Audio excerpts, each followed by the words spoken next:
Hi, my name is Margo, and I'm a fan of good arguments. And this is a 7-minute video. We've been making them in SpeakSmart for a while now, but so far we've been making them in Estonian. This is the first one in English. The reason that it's 7 minutes long is because all of the trainers at SpeakSmart come from a competitive debate background, and in British parliamentary debate, speeches are often 7 minutes long. Hence, all of our videos are also 7 minutes long. And the topic that I wanted to address today is argument-based management, which is something that we've been working around quite a lot. So when we think about argument-based management, it has many parts. It has the part of external communication, for example. So an organization wants to make its communication to the clients, communication to the society at large, as argument-based as possible. It has the component of negotiations, for example. So in negotiating with partners, a company wants to be as argument-based as possible. It has the component of sales. So in sales to clients, you map all the good arguments you have for your products or services, and then your salespeople go out sort of armed with these excellent arguments. However, one of the core parts of argument-based decision-making is decision-making itself. When we think about decision-making, there's sort of a rough division into two in argument-based management. On the one hand, we talk about soft argumentation.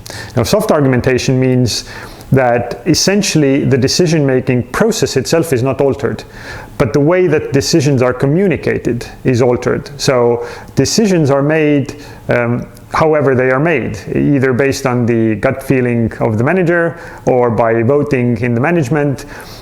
However, when communicated to the rest of the organization, good arguments are created to provide reasons why such a decision was taken.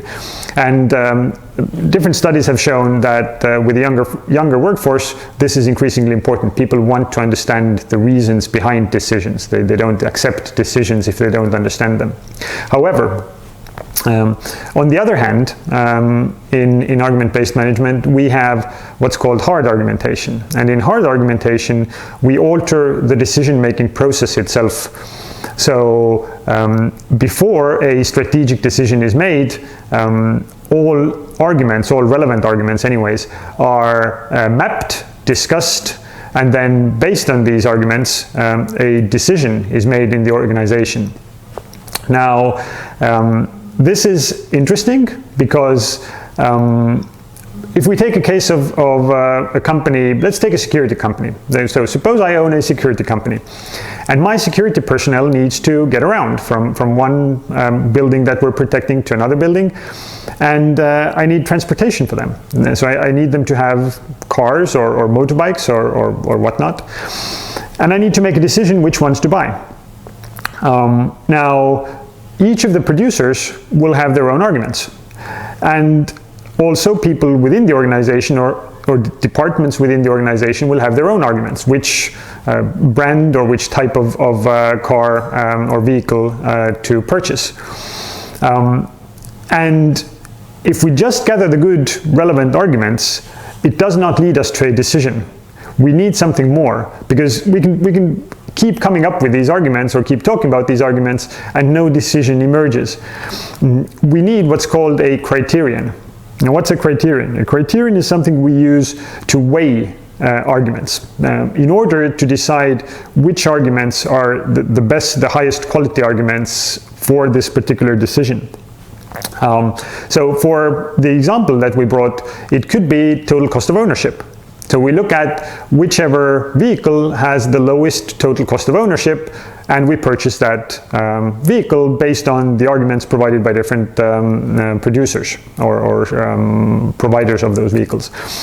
It could also be, for example, CO2 emissions or environmental impact. In the world that we're living in, that's a very reasonable criterion to use when purchasing vehicles.